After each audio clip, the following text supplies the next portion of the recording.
کہ یہ کمپنیوں کے پاس ان کے پاس ایسی ایکسپرٹیز ہوتی ہیں، ایسے یہ اکانومیٹرک سسٹم جو ہیں ان کو طریقہ کار کو اڈاپٹ کر کے انہوں نے کسی اسپیشل ایک سیکٹر کو پکڑ لیتے ہیں، اس کی اکانومی کو دکھاتے ہیں کہ یہ نیکسٹ ایئر جو ہے وہ 6% سے گرو کرے گی، اس سے اگلے سال جو 7% سے، اور 7 یا 8 سال کے بعد ان کی اکانومی جو ہے وہ 12 یا 13% سے گرو کر رہی ہوگی۔ اور جن ممالک کو قرضے دینے ہوتے ہیں ان کو بتایا جاتا ہے کہ آپ کے ملک میں دودھ اور شہد کی نہریں بہیں گی۔ یہ موصوف بھی مختلف ممالک میں تعینات رہے ہیں اپنے ڈیورنگ سروس، جو ان کا سروس کا جو پیریڈ تھا انہوں نے سرو کیا ہے انڈونیشیا میں، ایران میں، سعودی عربیہ میں، ایکوڈور میں، پاناما میں، اور مختلف ممالک کی معیشتوں کو ان کا بھٹا بٹھانے میں یہ موصوف خود بذات خود یہ بتاتے ہیں کہ میں اس میں شامل رہا ہوں۔ جب اس کا ضمیر جاگا اور اس کے بعد اس کو احساس گناہ نے ستایا تو یہ بتاتے ہیں کہ میں نے ارادہ کیا کہ میں جو کچھ مجھے آج تک میرے تجربات ہیں، جو اس میں گھنونے فعل میں یہ کام میں شامل رہا ہوں، میں یہ صفحہ کرتاس پہ ان کو لکھ دوں گا۔ کہتے ہیں مجھے مختلف طرح کی تراغیب دی گئی، مجھے ڈرایا دھمکایا بھی گیا، مجھے بہت بڑی بڑی سیلریز بھی آفر کی گئی، قبول بھی کی کچھ عرصے کے لیے۔ کہتے ہیں لیکن پھر میں نے وہ کتاب لکھی۔ جب یہ کتاب لکھ لی تو اس کو شائع کوئی نہیں کر رہا تھا۔ جب یہ شائع ہوئی تو پھر بیسٹ سیلر بک بن گئی، کیونکہ اس میں وہ تمام پردے اس نے ہٹا دیے تھے جو یہ کارپوریٹ سیکٹر، جو مغربی طاقتوں کے اہلکار ہوتے ہیں، وہ مغربی طاقتیں اور چھوٹے ممالک کی پولیٹیکل ایلیٹ یہ مل کے کھیلتے ہیں اپنے عوام کے ساتھ۔ دیکھتے ہیں ہم پاکستان میں، دور نہیں جانا، اور کہیں مثال کیا دوں، جب 90s میں بڑے بڑے پروجیکٹس کے لیے قرضے لیے جا رہے ہوں گے، اور جب 2013 سے لے کر 17 تک جو ہمارے آئی پی پیز آئے ہیں جن کے ساتھ معاہدے ہوئے ہیں، کیا اس وقت رپورٹیں نہیں دی گئی ہوں گی اس طرح کی کہ پاکستان کی اکانومی جو ہے وہ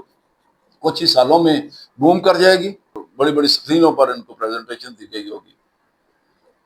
اور آج ہمارا حال یہ ہے کہ ہم 2.7 کی شرح نمو سے اینولی گروتھ ریٹ ہے ہمارا،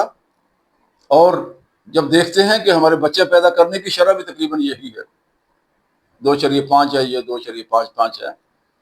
تو آلموسٹ ہماری اکانومی وہ 0% پہ جو ہے وہ رن کر رہی ہے ان دنوں میں یا ان سالوں میں۔ ہماری بجلی کی پیداوار اس وقت 42,000 میگا واٹ سے بھی زیادہ ہے کیپیسٹی جو ہے ہمارے پاس، اور ہماری پیک جو سیزن ہوتا ہے اس میں 30,000 میگا واٹ یا 31,000 میگا واٹ سے زیادہ ہماری کھپت نہیں ہے۔ جو پڑے ہوئے کارخانے ہیں روز پریس میں دیکھتے ہیں، جو فارغ پڑے ہوئے ہیں جن میں ایک یونٹ بھی جنہوں نے پروڈیوس نہیں کیا، ان کو بھی ہم ان کو کیپیسٹی پیمنٹ کی مد میں ہم ان کو چارجز پے کر رہے ہیں۔ یہ ظلم کس نے کیا؟ کیا کبھی ان کا احتساب ہوگا؟ جب یہ پردے اٹھیں گے تو عوام کو پتہ چلے گا۔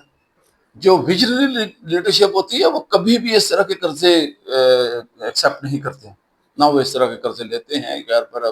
پیداواری سیکٹرز کے لیے جن کو وہ پے بیک نہ کر سکیں، جن سے ان کا ملک جو ہے وہ قرضوں کی دلدل میں دھنستا چلا جائے۔ اس کی مثال بھی وہ اپنی اسی کتاب میں جان پرکز دیتے ہیں۔ وہ کہتے ہیں کہ مجھے عمر ٹوریجس جو پاناما کے پریزیڈنٹ تھے، جن کو 1981 میں مبینہ طور پر ان کی اسیسینیشن ہو گئی تھی، ایک پلین کریش میں ان کا حادثے میں وہ جان کی بازی ہار گئے تھے۔ وہ کہتے ہیں انہوں نے مجھے بلایا ڈیورنگ ہماری جو اس وقت کی ملاقات تھی، اس میں انہوں نے میرے سے ریکویسٹ کی کہ ہم اپنے ملک کے اندر ترقیاتی کام شروع کرنے والے ہیں، لیکن بخدا آپ نے ایک وہ ریکمنڈیشن ہمیں دینی ہے جو ہمارے عوام کی ضرورت ہے۔ آپ عمومی طور پر یہ کرتے ہیں کہ جہاں پر 2 لین کا ایک روڈ چاہیے وہاں پر آپ 6 لین موٹر وے ریکمینڈ کرتے ہیں، جہاں پر چھوٹے بجلی گھر چاہیے وہاں پر آپ بڑے بجلی گھر ریکمینڈ کرتے ہیں، جہاں پر کم گہری جو ہے وہ سی پورٹ چاہیے وہاں پر آپ ڈیپ سی پورٹ ریکمینڈ کرتے ہیں۔ آپ ایگزیچریٹ کر کے ہمیں اس طرح کی ریکمنڈیشن نہ دیں۔ ریسیپروکیٹری میں آپ سے وعدہ کرتا ہوں کہ جو کانٹریکٹ ہے وہ آپ کی کمپنی کو ایوارڈ کیے جائیں گے۔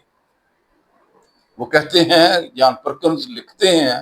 کہ میں نے پہلی بار اپنی زندگی میں جو کچھ اپنی اس کمپنی میں پڑھا تھا، جو اپنی ٹریننگ میں پڑھا تھا ایز این اکنامک ہٹ مین کے، وہ سارے کا سارا اس کی مجھے وائلیشن کرنا پڑی پاناما میں جا کر، کیونکہ وہاں پر ایک ایسا لیڈر بیٹھا ہوا تھا جو اپنے عوام کا خیال رکھنے والا، جو اپنے عوام کے مفادات ہیں ان پہ نہ کمپرومائز کرنے والا۔